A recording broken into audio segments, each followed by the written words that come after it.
afternoon, good morning, and good day. Welcome to all of our Global Chamber members and our honoured guests.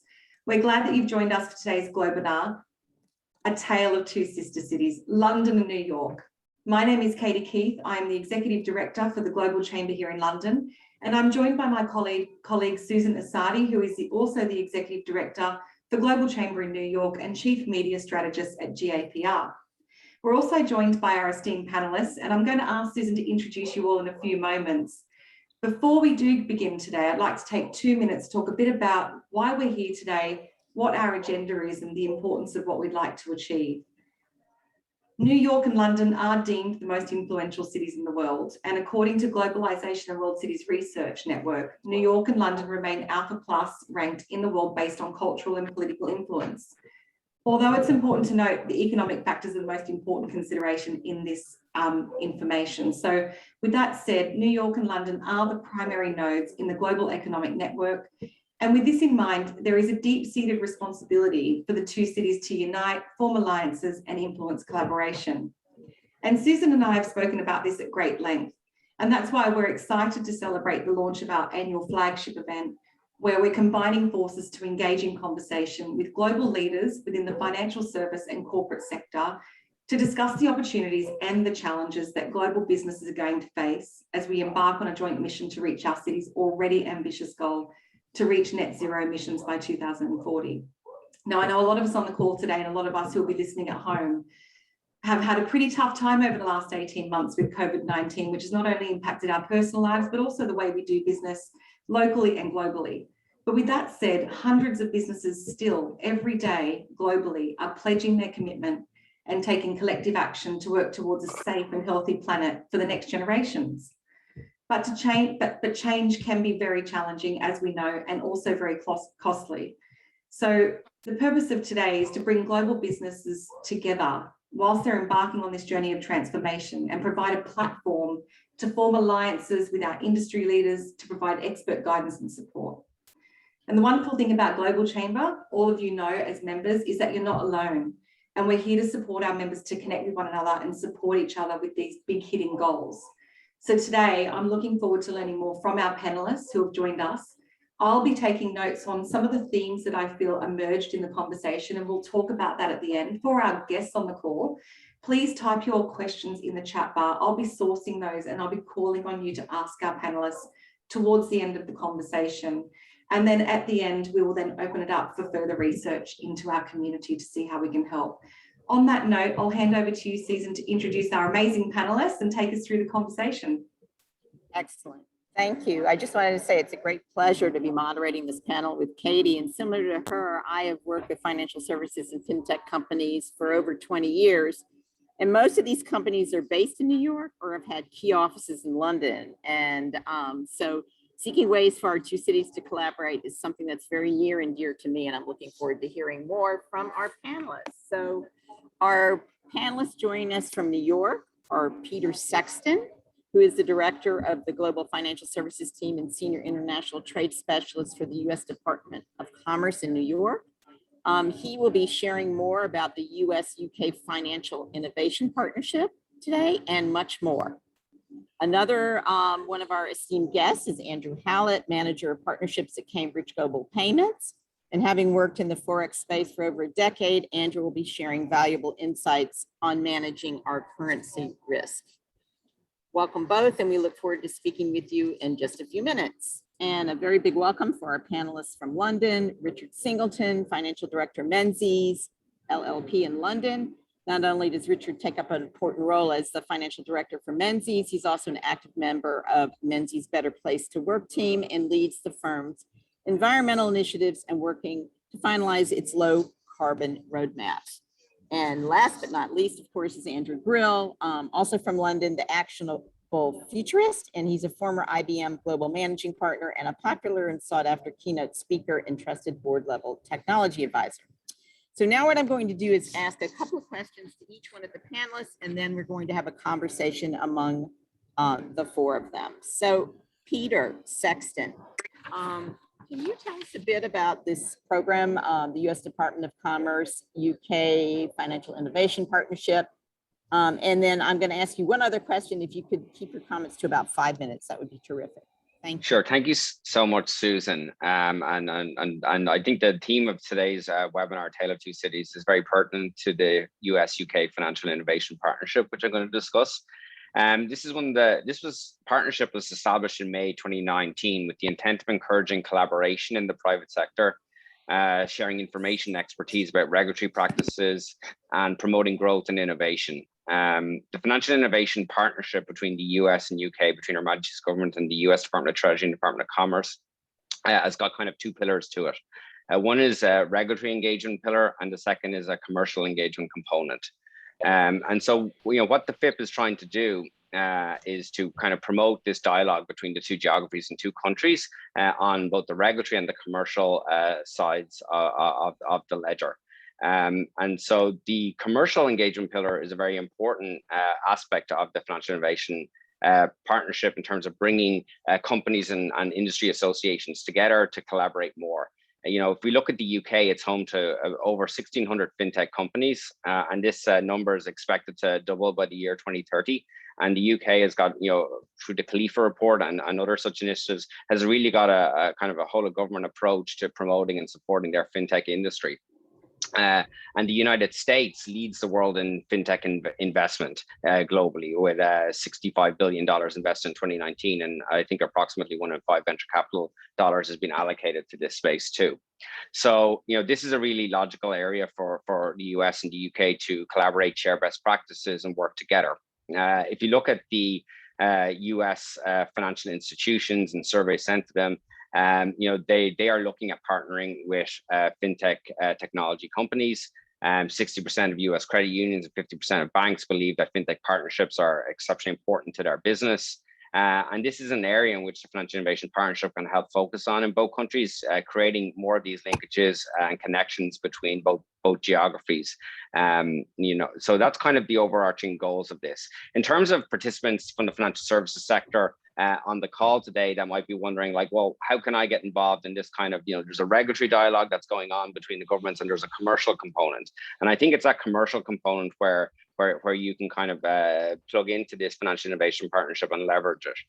Over the last year, of course, with COVID, we've been doing this virtually, but we've hosted a number of events between the two governments, and the Department of International Trade in the UK is a fantastic sister agency of the Department of Commerce, equivalent to what we do in the UK. And we've been co-hosting a number of kind of webinar forums and events where fintech communities on both sides of the Atlantic come together and done panels and interactions.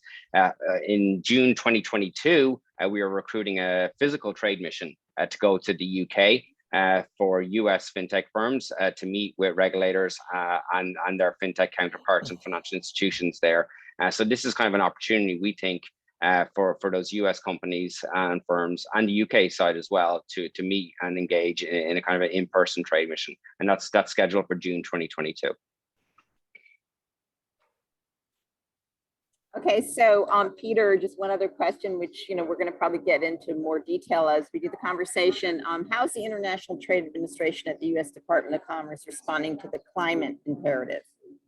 Yeah, this is a really, really great question. The administration has launched a coordinated whole of government approach to address climate change and capture the economic opportunities associated with this.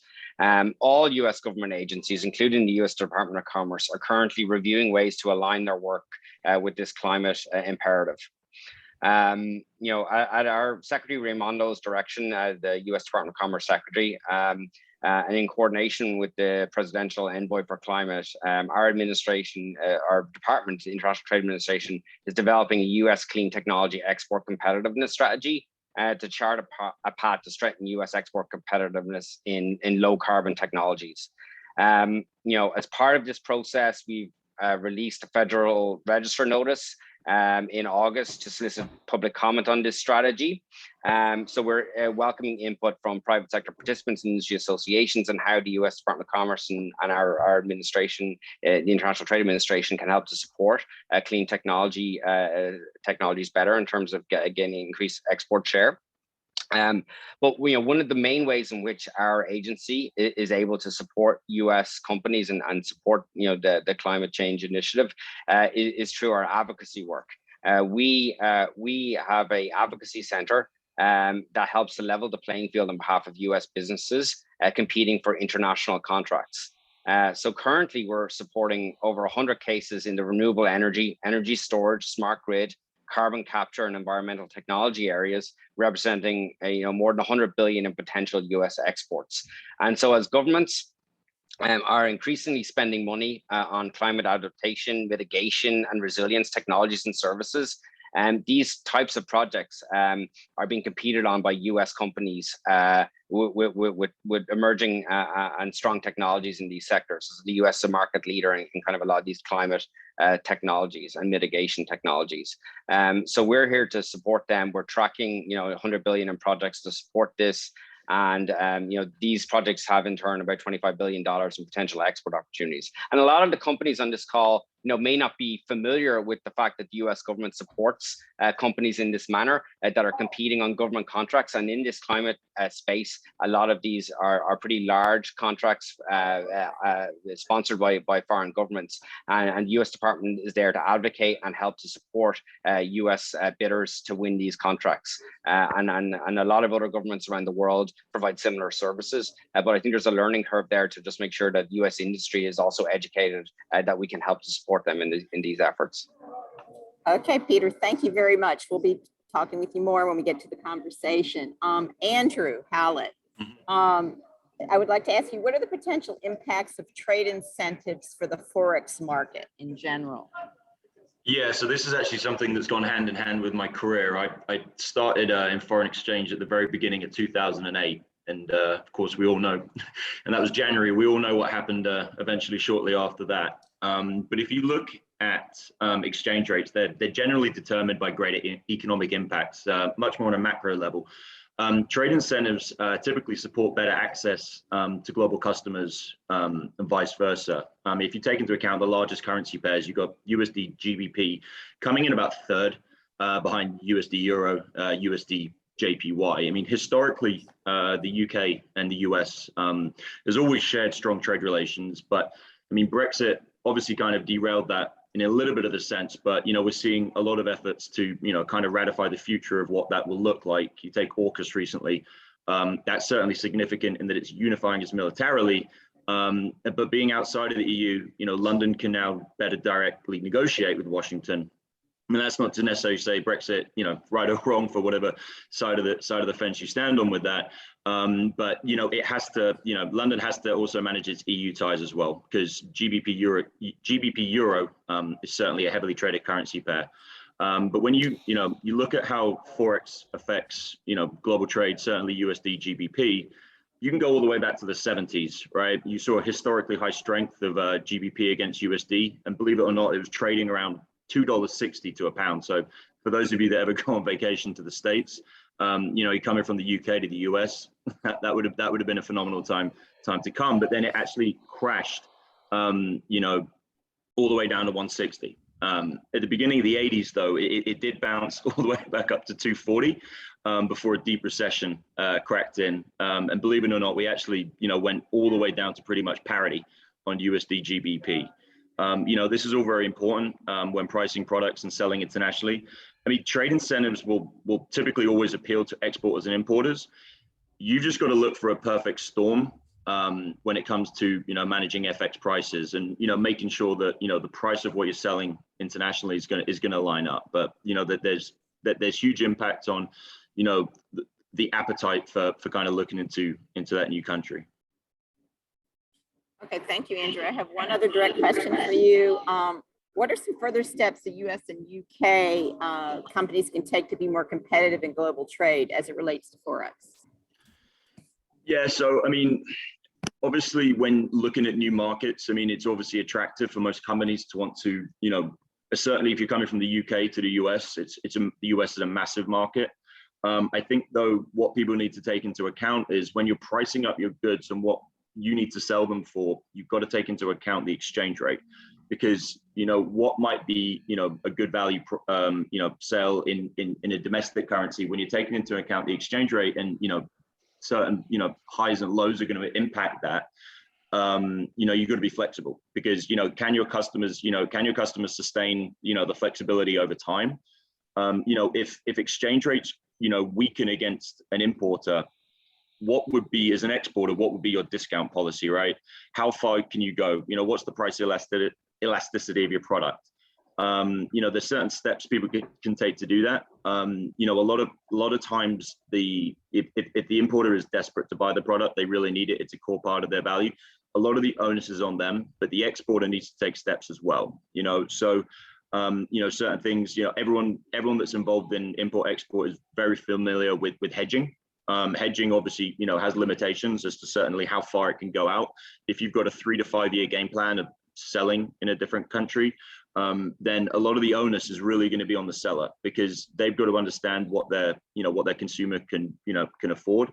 And then obviously they have to be flexible with it. But what is their intended discount rate? The other option, which is a trick the Chinese have used for years, is obviously, sell in USD, right? They have USD bank accounts. It's a dual currency play. That's effective in that, you can weather storms. Typically, when you look at over the years, the volatility of certain currencies, there's certain economic factors that are going to come back into play, and they're obviously going to correct. It's not always doom, and then it's not always great, so just weathering the storm that way. But this is certainly much more of an extended part of a conversation that we can have. But just typically, it's my only key is obviously flexibility, and then obviously have a backup plan for when exchange rates are going to go against you. Excellent. Right on time, Andrew. Thank you. Okay, Andrew Grill from London. What have we learned as organizations over the past few years? Well, I sit in a very interesting area, and it's great to be on a call with my two favourite cities involved, both London and New York. I've lived in London for 15 years from Australia. I've visited and worked in New York many times, both as IBM and as a bunch of startups. So I think I know the cities very well. In fact, just before I left IBM, I nearly had the opportunity to live in New York. So I love both cities very much. I think what's happened in the last 2 years has been phenomenal in terms of accelerating change, especially in the digital area. I stood at the top of the Gherkin building you can probably see behind me back in January last year. And I was asked then what the next decade looked like. And I remember saying things like we'd all be probably hybrid working, we would be working remotely, we'd be collaborating more on digital platforms. And of course, 4 weeks later, we're all locked down. What I think has been very interesting from a futurist point of view is everything's accelerated. But what happened was we just went home, and there was no instruction manual when we went home as to how we were working remotely and how we manage people remotely. And most people I've spoken to anecdotally over the last 2 years, their business has actually flourished because they've been able to focus on the things that were important. But I think if we look at the two different cities and what we can learn from the last 3 or 4 or 5 years, is that the only reason we could actually become distributed is because of technology. The fact that we're on a Zoom call now, we haven't had all to gather in a room, haven't to get expensive satellite trucks up to bring us all into the same area. I think that's been very, very accelerating. But I often challenge my clients to become more digitally curious. It means when we talk about new technologies like AI or distributed ledger or IoT, we need to find out what it means for us and what it means for our organization. And certainly if you look at the issue of climate change and net zero, we have to measure what we're doing so we can see if we've actually been successful. So one thing I'd challenge everyone on the panel, everyone listening today is, are you actually measuring the effect of your building, of your inputs, of your outputs, and are you using data effectively? And what I've learned over the last probably 3 or 4 years is that when you make data real, executives stand up. Whether you're a bank and you see on a dashboard how your bank is going or how your social media posts are being mentioned, whether you'll see what your carbon credits are, once you make the data visible, it can be very, very empowering. And that would be the last thing I'd probably want to leave you with.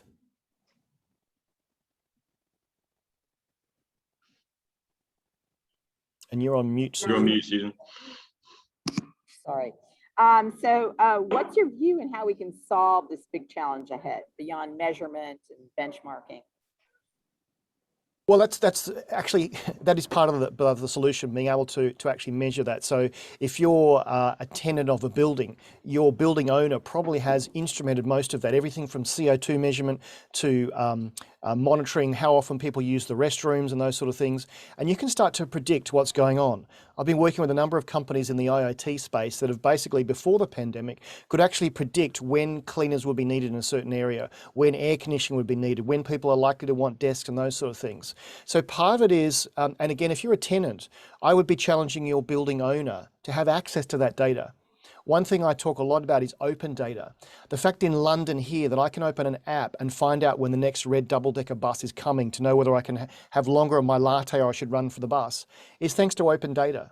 The fact that the Lord Mayor and the City of London here decided to open their data up, GPS from buses, and then lots of people were able to make use of that. So think about open data in the environmental and built environment space. Data is probably available at some level in every single building that we're sitting in right now. But is that being aggregated? Can I see the effect of that? And that then affects a cultural change, back to what I talked about dashboards. If you can see the effect of what you're doing in near real time, then I think you can affect real change. So open data is very important. Of course, it's got to be secure, but the more we can aggregate that, think of every part of every building as a probe to know what's going on there, and then to start making predictions about what's going on more broadly than that as well. That's part of the solution. Excellent. Okay, Andrew, we'll be back to you shortly in the conversation. Richard, what motivates you to drive the change that you're focused on right now? And what does it mean for you and for Menzies? Thanks, Susan. I'm probably going to give a very simplistic answer to this one. I think ultimately the future, our kids, future generations, not leaving this planet in a terrible state. So really, really simple answer. I think businesses nowadays can't stand by. It's not okay to bury your head in the sand anymore.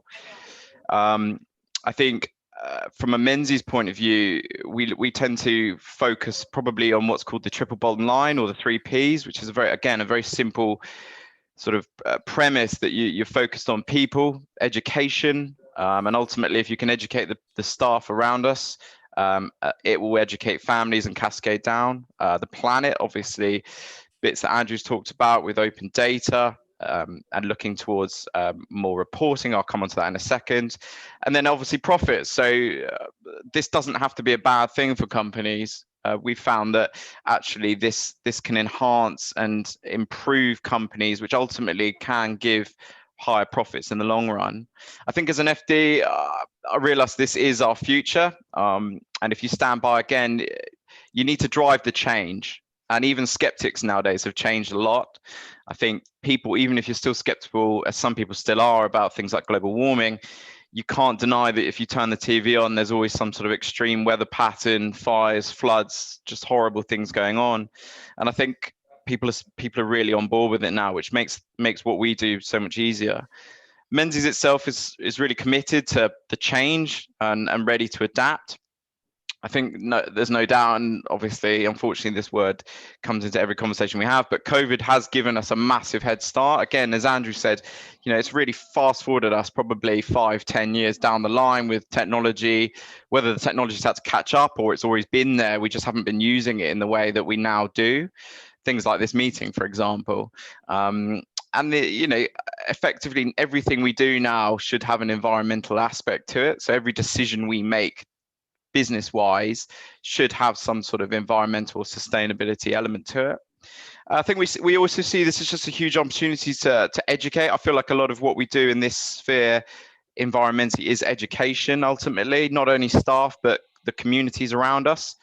We're probably not as big as some of the companies that are on this call, but we have 500 staff with potentially quadruple that in families, and then all the 11,000 clients. Our reach is still rather big, even in a small company. So I think we want to get ahead of the curve, and why not even be in front of the curve? We also, I think now is a great time for us to be bringing this to the forefront with COP26 coming up in, I think it's end of October, mainly in November, which I think we're going to see some changes. We'll hopefully see some changes coming out, whether it's reporting, guidance, and so on. So yeah, that's my main points really. The only other thing, and I don't know, maybe you've already covered this, but are there any, is there any advice you'd share with other financial directors about being faced with operational complexities of managing this scale of change?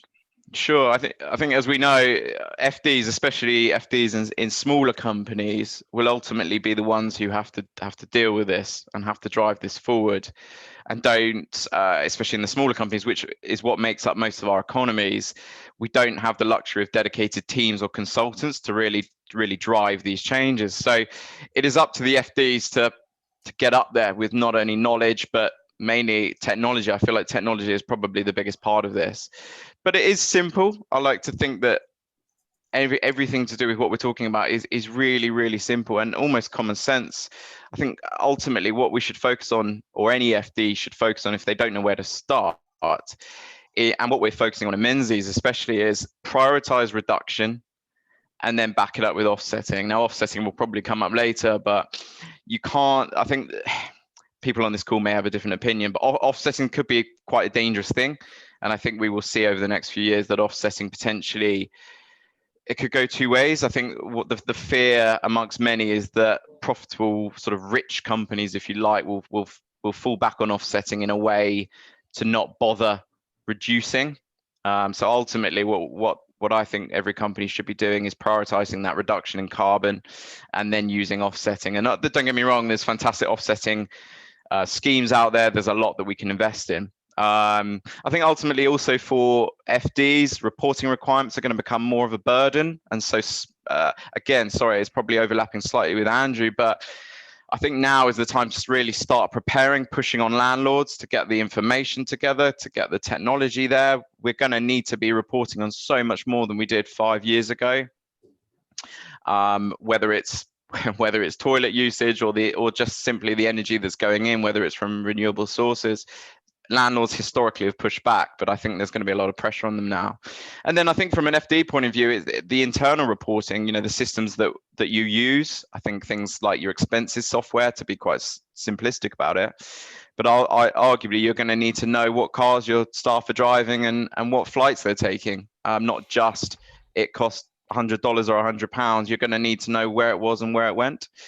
I think, as I said, a lot of it is common sense, but when you get to the conversations about net carbon zero, things get a little bit more complicated, because arguably that's where investment comes in, and that's where the FD's job does become a bit more involved. We found, from a personal experience, we found that actually the offsetting that we're looking at is negated by the cost savings that have come from COVID and remote working. So actually it's not all bad, although I do realize not all companies have had that luxury. So yeah, I think ultimately technology is key to an FD. I think you've got to get yourself up there. And then offsetting, learn about offsetting, get ahead of the curve, find out where your company is going to come into it. If things like greenwashing is going to be an issue, because again, I feel a bit like offsetting, those two words are going to be they're going to be bouncing around all over the place in the next few years. So we've got to be careful of that. So that's probably from me. I think ultimately the CFOs, FDs need to adapt and change. As I said, you might be lucky in a way that it might not be your job to really drive this forward, but definitely in smaller companies it will be. So a bit similar to things like the HR directors that have had to cope with changes and guidance on diversity or mental health over the last few years. It's in the same sphere as that, really. But obviously this is a huge topic. And it'll keep changing. I think everything I've talked about is based on current guidelines, and obviously this situation is not going to be the same next year. We'll have different guidelines. COP26, as I said, will hopefully have some things come out of it. But ultimately, from my point of view, this is a great thing. Even the fact we're talking about it today, and some people see it as a negative, but it's certainly not. Okay, thank you very much. Maybe this time next year, Katie and I will schedule our second meeting and bring up a review of what you've just brought up about the offsetting and benchmarking. Just on that, Susan, I just had a thought that Rich was talking Sure. about basically measuring everything. I don't know how many people out there use an app called TripIt. They're my travel stats for the last 10 years. And if I click one button, it tells me my carbon footprint. So every time I go on a trip, I email my itinerary to TripIt. It not only puts it in there, which is very helpful, and actually I can then go back and see all the trips I've been on. I also, when I became a citizen, could work out how many times I've been out of the UK. But it also tallies up where I've been and what my carbon footprint is. So that's actually available today in an app that could be shared with an FD. So there are very simple ways to do that already. Right, that's a good point. Well, since you're speaking now, Andrew, do you want to add anything else about what do you think ties New York and London together? How can we leverage this? I think we both have a very similar outlook. I chose to live in London, but I could equally have lived in New York because I think it's got an energy, and innovation is key. You've got such a diverse workforce in both cities. I think also geographically, we forget that Manhattan, where from my mind, where New York happens, is an island. And Greater London is also very, very close together. So to get across New York, to get across London is relatively easy. And I think when we talk about innovation, we can also talk about clusters. The fact that in Silicon Valley, there are clusters down there, and that's where HP and Apple and all those people set up. So where you've got close, easily trafficable clusters, COVID notwithstanding, and being able to talk to each other, I think that's really, really empowering, and we should harness that. We all know here in London about the Silicon Roundabout. There's an area of London around a roundabout called Shoreditch, which has ballooned over the last 10 years. So I think clusters work, and they work because you've got access to talent that is actually able to collaborate. And whether you do that online or in person, I think we should very much think about how London and New York's clusters work. Peter Sexton, do you have anything to add to that? Yes, I think that's really, really important. The idea of clusters. I mean, and also the kind of philosophical similarities. I think if you look at New York City, their New York City Economic Development Corporation and the mayor of the city has put a lot of investment into kind of smart cities technologies. They stand up a large smart cities conference every year. They've launched a number of kind of accelerators to foment that kind of ecosystem in New York and help develop those kind of companies. And so I think that that kind of hotbed of talent and clusters of clean technology and smart city applications that help to reduce carbon footprints and help to make urban technologies more efficient. I think is very similar to what's happening in London as well, with some of their strong ecosystem of accelerators and stuff like that. So I think when you have these kind of centers of startup innovation happening, these are where the new technology breakthroughs are coming through. And when you have the cities where there's a huge amount of support from throughout the whole administrations of both cities to this end, you're seeing investment follow and talent follow as well. Rich, do you have anything to add on this topic? No, I think without sounding like a cop-out, I think the guys are right completely. I think ultimately the two we're talking about two cities that are probably linked in the way we think. We're certainly ahead of almost the rest of the world. So I think what other cities need to do is learn from the two. I think there are lots of similarities, but yeah, ultimately it's up to the people in them to drive them forward. I think COVID has provided an interesting insight. I don't think we quite know what those cities are going to look like in 5 years. I think there's a feeling that at the moment there's a sort of de-urbanization or whatever the correct word is, but whether everyone will come back in is probably the case. So yeah, that's from me really. Andrew Hallett, anything to add there? Yeah, no, it's interesting because everyone excuse my accent, I'm not Australian, I'm English. I started out in London and I got a visa through my company and I came to New York in 2009. It's traditionally been pretty not difficult, but it's not a walk in the park for a Brit to get a visa over here. It certainly depends on the visa you're going to get. So I just kind of wonder, moving forward, if the current administration of Boris Johnson has kind of an appetite to kind of reinvigorate that, in the sense that if you take what Bush and was it John Howard in Australia did with the E1 visa for Australians to kind of come over, that was super easy.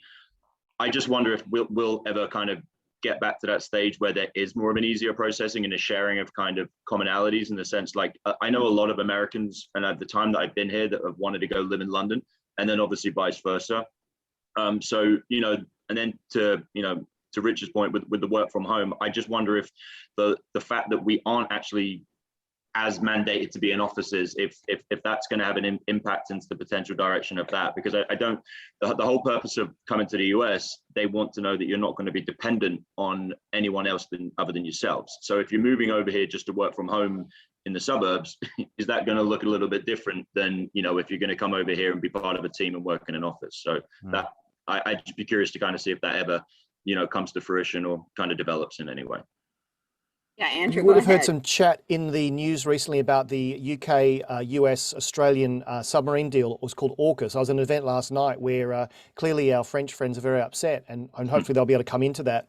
But one thing that was mentioned as part of that and the trade deal that's happening between at least Australia and the UK is the opportunity for longer term visas to have young people able to be in both countries for a lot longer. Normally it's 2 years. I think it's been increased to 3.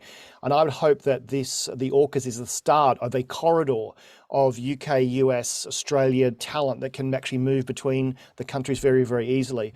They've talked obviously about submarines, and that'll be some jobs locally, but they're also talking about AI and other blockchain, those sorts of things, and space. So I think it's on us to pressure each of our governments to say, you've got the frameworks in place, you now have to have a migration of technology and knowledge transfer as well. So hopefully this is the start of lots of great things to come. Yeah, Sorry, I went French. to I went to an event the other night, and Boris Johnson was actually speaking because he was just following his UN, and he's super high on it. I think it's probably going to be more on the Biden administration, to be honest, than to try to see where that goes, because he did kind of make a crack at the French, and I think they subtly made a dig at us by not being mad with the UK. They're more mad with the US and Australia. And I took that as a real subtle dig as the UK, as if we are really mad at you. So, we'll see, kind of see how that develops. Okay, fabulous. All right, so how do we leverage this and move forward with the big challenges of goals such as net zero? Richard, I'd like you to start off with this since you're heading up the program at Menzies on the low carbon roadmap. Yeah, thanks, Susan. I think do you know what, net zero is, it's an interesting concept, and I think ultimately it's only good. I think when I was talking about how we're going to tackle it, just from a obviously personal experience, I think where I don't think it's quite clear yet, I think is the truth. And I think this net zero is at risk, and this is obviously personal opinion, is at risk of being a negative thing as well if we're not careful, because I think companies will use it as a marketing tool and not necessarily actually do anything good for the environment. Now, going against what I've just said, I think it can't be a bad thing, because it means that ultimately awareness is there. So we're already ahead of where we should be, and we're doing quite well. But I think what we've got to be careful of is that greenwashing term. And for anyone that doesn't know what that is, effectively it's where companies start claiming that their products or services are green or environmentally carbon neutral, and ultimately they're not, which is going to be a big thing over the next few years. But I think offsetting, as I said, what we're trying to do is really prioritize that reduction in carbon, and then use offsetting as a backstop, and because companies are never going to be fully net zero, or most companies in the whole. If you produce something, it's very hard. We certainly have a lot of people out on the road. Unless you make everyone drive electric cars, you're never going to be quite net zero. So offsetting is also going to be needed. I think where we need to work together as two cities is knowledge sharing. It's technology. It's that freedom of movement, as Andrew have said. Getting that sort of those experiences, working together, learning from each other, and really making net zero work for everyone. Sorry if that sounds a bit wishy-washy, but that's where I am on it. Seems like in a way that it's back to this measurement and benchmarking at some point, whether you really are a green company or not. Andrew Grill, do you have something to add on that? Yeah, I've been impressed. I've been to a few events recently where I've met people from traditional petrochemical companies, someone from Shell, and we had a long discussion over dinner, and she's coming from a sustainability point of view. So the big companies like the Shell and BPs and the Exxons are realizing that there is a ground shift happening. And so I think we need to also look towards them, because if they are making big changes, if they are investing in sustainable energy, if they're actually converting some of their petrol stations to be fast charging zones, I think they realize the writing's on the wall. The fact that they're employing very smart people to solve some of these problems, and some of these problems are being solved with technology. I think that's very, very encouraging. One thing that humours me is that we all talk about going electric. There are mandates in my country to go electric, but there aren't enough charging points. And I see extension cords across the road all the time, and I take photographs of them and I laugh at them. I think the way we're going to solve that is by someone coming up with an inductive battery charging loop. Just as my phone can be charged wirelessly, I think what we'll find is that the pavement will be dug up and electric cars will actually charge through the pavement. I expect I'd say that as a futurist. Until we get to that point, it's going to be very hard to have emissionless vehicles because we've got to recharge them. So I think some of the thought in the urban environment has to be, it's not just every second light pole that has a power socket, it's actually enabling the whole road maybe to be a permanent charge zone. As you're driving along, there are trams in some parts of my country, Australia, and also in Germany, where the tram actually is charging from an inductive coil as it goes along into the batteries that are on board. So technology, I think, will solve this. The fact that large companies are employing smart people, they're using technology, I think is a way forward. Peter Sexton, is that type of thinking going on in New York, you think? Well, yeah, Susan. So I think, if you look at, as I work with the Department of Commerce, if you look at one of our sister agencies, the U.S. International Development Finance Corporation, which was under the BUILD Act authorized with $60 billion of capital for deployment in international projects. And they've recently committed to achieve a net zero investment portfolio by 2040, and to kind of incorporate a climate nexus in at least one third of all of its new investments starting in 2023. So as you see these kind of dollar commitments go, I think you will see innovation, and you will see additional private sector dollars being captured as well in these projects. So I think that those kind of shifts as well, from the financing end of things, will help to encourage the adoption of kind of net zero policies. We're also seeing some shifts here in terms of the demand for environmental technologies is oftentimes driven by environmental regulations and functional systems of enforcement across the world. And the US is also working on some capacity building as well through our agencies to partner with countries and help with US technological assistance and expertise to help their regulatory agencies to strengthen their local regulations and enforcements, which again in turn leads to increased demand for these cleaner technology solutions. Andrew, do you have anything, Andrew Hallett, to add to this, or? No, I mean, just interesting point that Andrew made about the process of then taking the energy in that sense. The only thing some of the naysayers and some of the process was the actual environmental cost to mine the electricity to get the power to kind of come back through. I think that's really going to be something that people are going to focus on, because the damage to the environment essentially to kind of get us to harvest the energy that we need to then be able to effectively be green. I just kind of took on board what Andrew said, because if you can just reproduce the energy and it's from a flow, that's awesome. I think also as well, the only problem you have in the United States is state level determining kind of what their policies are going to be.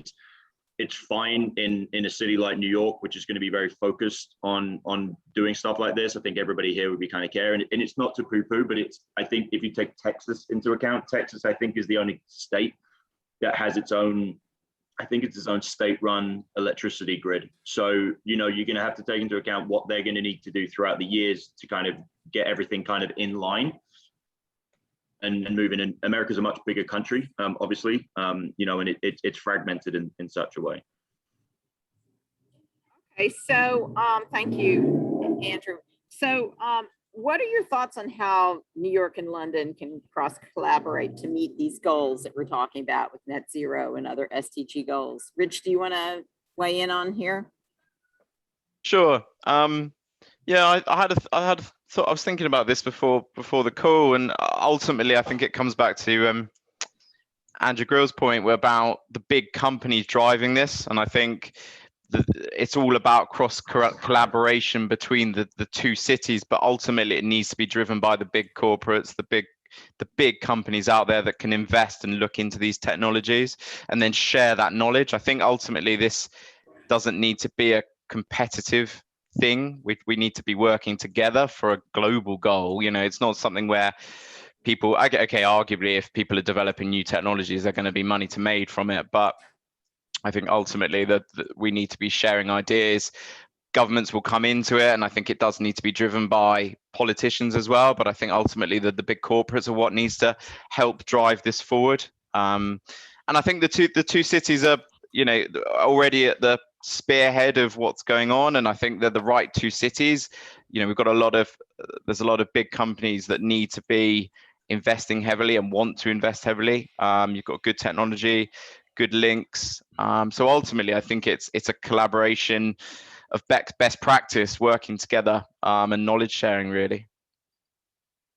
Andrew Grill, anything else? Yeah, part of it is, and this is to do with any technology or any new thing that happens. You've got the regulators that are playing catch up. Look at cryptocurrency. I'm sure a lot of regulators aren't as au fait with some people on the call about the pros and cons of cryptocurrency, let alone the inefficiency of how it's mined. That's a whole other discussion. But I think, and whenever I get a chance to talk to regulators, I say, you've got to think like a startup.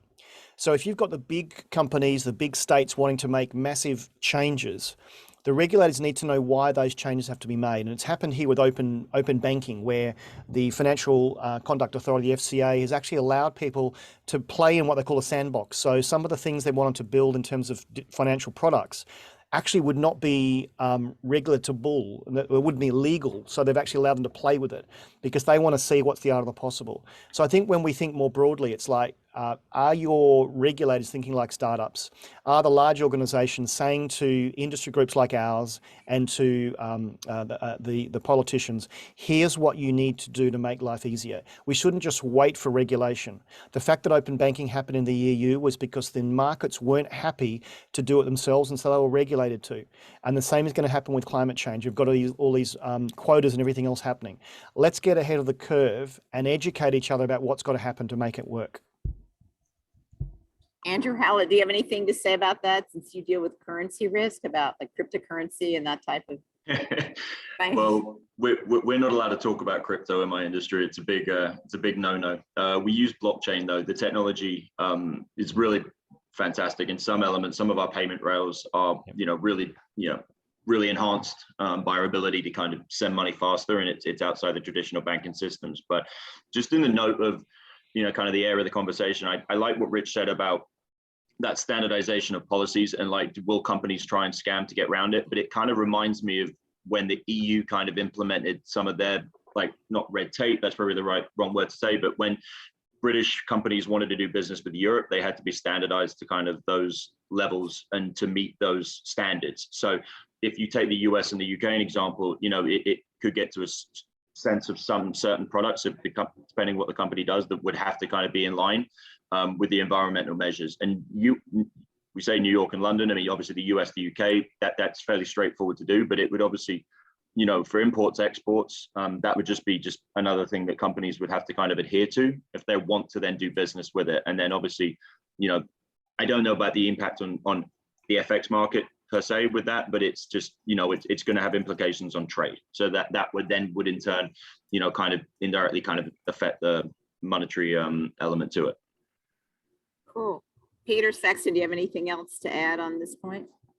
Yeah, I just think what's interesting is to see kind of these global cities like New York, London, Paris, Sao Paulo, etc. There's a lot of collaboration going on at a city to city level outside of kind of like the larger federal, regulatory and UN kind of climate macro kind of issues that we see dominate the discussion. And I think a lot of that kind of knowledge sharing across these different cities, the sharing of technology practices, the partnerships that they've set up. I mean, New York City set up a partnership with Paris to bring over their tech companies on a kind of pilot for a year and have an exchange as well. Certainly in the smart cities technology space, we're hosting and facilitating a lot of discussions between these big cities together to kind of share best practices and knowledge with regards to how they're adopting new technologies in this space. And then, I really think that that's where we're seeing a lot of collaboration. Fabulous. Okay, so Katie, I think I'd like to throw it back to you to see if you have some questions from our audience. Yeah, thank you very much, Susan. Really insightful, guys. I've seen some real emerging themes coming through here, a lot around technology, a lot around data sharing, a lot around education. I really love, Richard, what you said around people, planet and profit, because you know what, it's going to cost a lot of money to fund this change. Are we going to be doing it the right way? So on that note, I wanted to open up to the audience. We haven't had any questions come through just yet, but if you'd like to ask a question, I'll ask you to come off mute now and actually ask it, because that would be quite nice.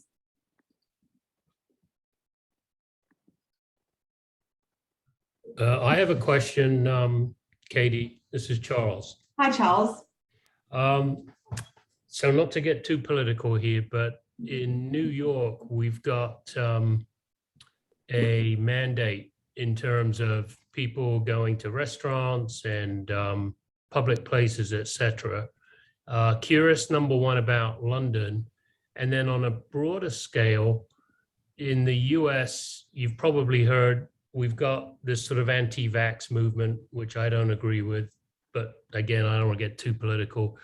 I'm guessing there's something similar going on there. And my view, and I'd be curious if the panel wants to endorse it, is that if the government and the states here, and likewise in the UK, are not able to mandate that people get vaccinated, we're sort of relying on employers to do that. And you know, my view is if you refuse to get vaccinated and you work for a company where you have to be in the office, you probably deserve to be fired.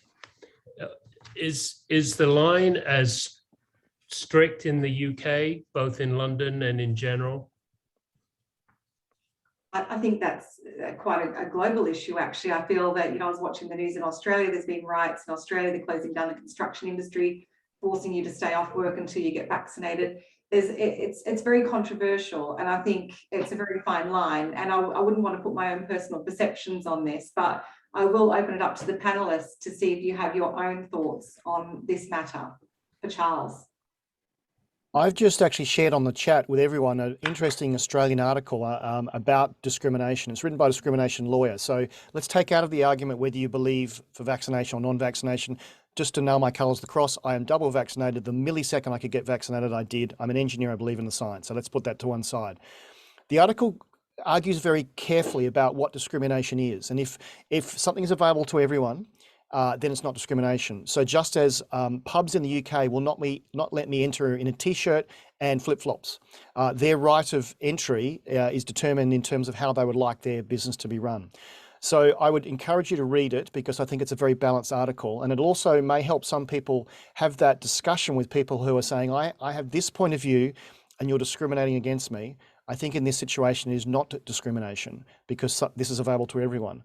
Having said that, I think part of the issue is why in the UK we've had such a successful vaccination effort is that it is a coordinated effort, even though we are 4 countries.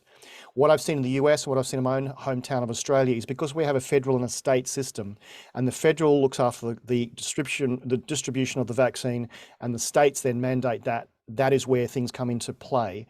Back to the discussion we had there about energy, you've got things drawn along state lines. So maybe we need a better coordination between the 7 or 8 states in Australia, or the 50-odd states in the US, or the 4 countries here in the UK. To answer your question though, I am going out almost every night. At the moment, I'm being very careful in terms of my personal hygiene and mask and those sort of things. We have mandates on the public transport. You have to wear masks, and about 40% of people are not wearing masks, and I glare at them. But elsewhere, it is pretty much opened up, and that's a very positive thing. I think things are getting back to normal here in Australia, in the UK. Thank you, Andrew. And hopefully that's shed some light, Charles, in terms of what's happening here, but great article to read. Mindful of time, and I'd like to hand over to some others for questions. Would anyone else like to ask a question to the panel?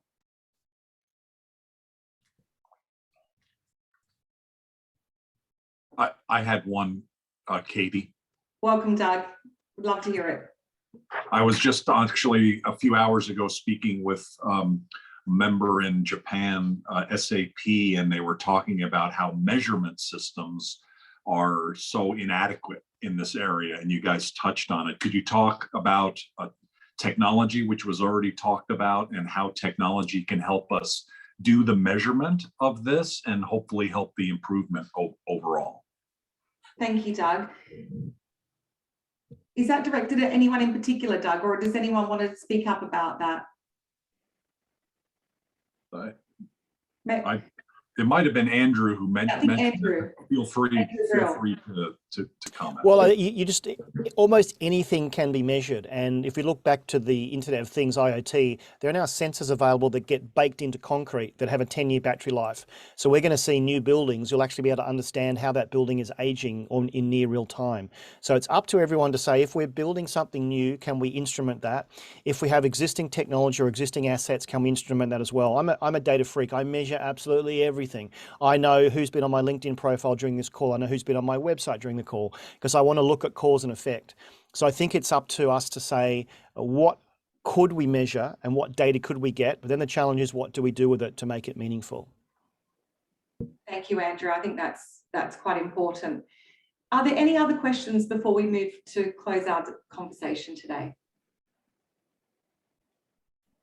I just wanted to say, there's been quite a few emerging themes here, but the top ones for me have been around the technology piece and how we can utilize that for best practice, knowledge sharing, educating one another. Technology seems to be at the heart of everything we're looking to do here. And I think it is about those measurements. And also a couple of things that popped up, and I think Andrew Howlett, is around some of the risks that we're going to be faced as we are funding these change projects, managing currency risk, managing exposure, making sure that we're doing it the right way and the ethical way. And then there's also a cry out for a need of more flexibility around moving talent between the two cities and allowing us to work on these projects with ease. So there are a lot of really strong pressing issues and opportunities that are at the forefront for us. And I do believe this conversation is well and truly far from over. And on that note, I just wanted to say thank you very much to all of our panelists for your amazing insights today. I found it extremely engaging. Susan, thank you for leading the conversation and bringing it to the forefront. As a matter of fact, next week on Wednesday, the 29th, we are holding another event focused on sustainable finance, investment and technologies to create socially impactful business practices. So it's a real good segue from the conversation today. And it's a great way to continue our conversation. It is a collaboration not only between London and New York, but we've also got Dhaka. So we look forward to welcoming you there. We are going to follow up with an email today, and I'm going to put the registration for that in the email. So please tap into that. And for those of you who are new to Global Chamber, we're so delighted that you've taken the time to visit us today and welcome you to our community of global business leaders.